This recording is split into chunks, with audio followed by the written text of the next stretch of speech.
आज 9 फरवरी बरोज़ जुमा शाम में असर की नमाज के बाद सदर जमीयत उलमा महाराष्ट्र हाफिज़ नदीम सिद्दीकी साहब के हाथों बलून उड़ाकर अलामती तौर पर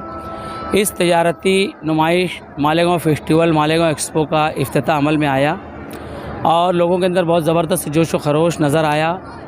हाफिज़ साहब ने बहुत तारीफ़ की, मालेगांव के लोगों के इत्तेहाद की भी तारीफ़ की हाफिज़ साहब ने, और उन्होंने ये भी कहा कि जिस तरीके से आप शहर मालेगांव के लोग मिलजुल कर कारोबारी मामलात में इस तरीके से आगे बढ़ने की कोशिश कर रहे हो, ये पूरे मुल्क के अंदर इसका कहना चाहिए कि इसका वो जाना चाहिए पैगाम,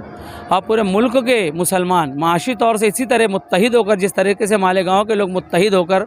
मालेगांव फेस्टिवल के ज़रिए से अपनी मसनूआत को पूरे मुल्क के सामने पेश करते हैं और इस प्रोग्राम को हर साल करते हैं तमाम ताजिर मिल के,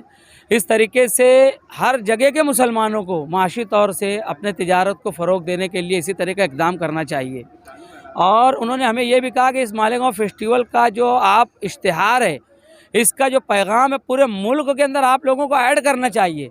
ताकि पूरे मुल्क के लोगों को, खुसूसन मुसलमानों को, बिरादरान वतन को पता चले कि मालेगांव के लोग क्या क्या बना रहे हैं और क्या क्या चीज़ें पेश कर रहे हैं। मेड इन मालेगांव का तस्वुर क्या है, इस चीज़ को और भी ज़्यादा बड़े पैमाने पे करने की ज़रूरत हाफिज़ नदीम सिद्दीकी साहब ने बताई है। मैं शहर के लोगों से गुजारिश करता हूं कि आप लोग इस फेस्टिवल के अंदर आप शिरकत कीजिए अपनी फैमिली के साथ, अब बेखौफ होकर ईद की ख़रीदी कीजिए। इंशाअल्लाह आप लोगों को यहाँ आकर बहुत मज़ा आने वाला है। मालेगांव फेस्टिवल 4 का अच्छे ढंग से आगाज़ हुआ, तिलावत कलाम पाक, नात, आमद शरीफ के ज़रिए से, और उसके बाद हमारे जमीयत उलमा महाराष्ट्र के सदर जनाब हाफिज़ नदीम सिद्दीकी साहब ने बलून उड़ा करके इसका इफ्तिताह किया। उन्होंने अपने तासुरात का भी इज़हार किया और इस तजारती नुमाइश और फ़रोख्तों की उन्होंने तारीफ़ भी की कि इस तरह के इक़दामात होने चाहिए। मुल्क की मईशत में मुसलमानों का किरदार, इस पर भी उन्होंने रोशनी डाली और ये कहा कि इस तरह से के प्रोग्रामों से मुसलमानों में, मुस्लिम ताजिरों में हौसला बढ़ता है और उनकी तजारत को फ़रोग़ मिलता है, और इसी तरह टैलेंट जो होता है